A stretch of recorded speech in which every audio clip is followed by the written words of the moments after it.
Tokoh umat Kristiani Sumatera Utara yang juga koordinator wilayah Pusat Monitoring Politik dan Hukum Indonesia Provinsi Sumatera Utara, Gandhi Parapat, menyatakan dukungannya kepada calon presiden nomor urut 1, Anies Rashid Baswedan. Ia menyatakan Anies adalah negarawan yang membawa perubahan dalam kerukunan umat beragama selama menjabat sebagai Gubernur DKI Jakarta. Gandhi Parapat mengakui dirinya sebelumnya sangat membenci calon presiden dari Koalisi Perubahan Anies Baswedan saat maju pada pemilihan Gubernur DKI Jakarta 2017 dan menganggap Anies sebagai pihak yang intoleran dan tidak berpihak pada kaum minoritas.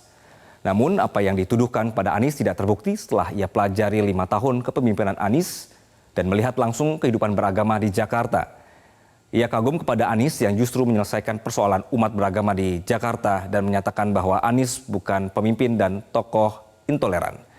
Data Badan Pusat Statistik jumlah gereja di DKI Jakarta meningkat pada tahun 2022 jika dibandingkan sebelum Anies menjabat sebagai gubernur.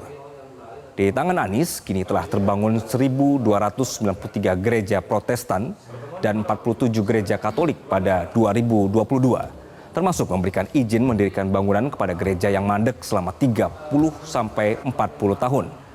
Dan tidak hanya itu, Anies juga meresmikan Gapura Chinatown di Jakarta Barat yang pernah dirobohkan pada tahun 1983 silam. Orang negarawan. Anies lah yang menyelesaikan masalah rumah ibadah di Jakarta. Anies lah yang membuat ketenangan masyarakat yang beragama di Jakarta itu. Misalnya tidak ada lagi yang nangis-nangis di pinggir jalan karena tidak bisa beribadah di rumah ibadah.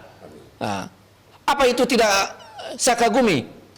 Orang Bapak kurasa walaupun Muslim, walaupun tidak Kristen, tapi mengagumi itu. Nah, jadi marilah hal itu kita sampaikan kepada saudara-saudara kita yang belum menerima Anies itu adalah negarawan yang memang betul-betul memikirkan bagaimana bangsa dan negara ini. Itu pakar, saya telah diundang Pak Gandhi Parapat dalam satu seminar. Kenapa Anies? Sudah kami bahas itu, dan mudah-mudahan saya sebagai tokoh kerukunan umat beragama yang pernah diberikan Asia Tenggara, saya juga mengagumi Pak Anies sebagai tokoh toleran. Mudah-mudahan dalam waktu singkat nanti Pak Gandhi Parapat selaku koordinator dengan berbagai simpul-simpul LSM-nya akan mengeluarkan deklarasi untuk mendukung Anies sebagai calon presiden. Jelajahi cara baru mendapatkan informasi. Download Metro TV Extend sekarang.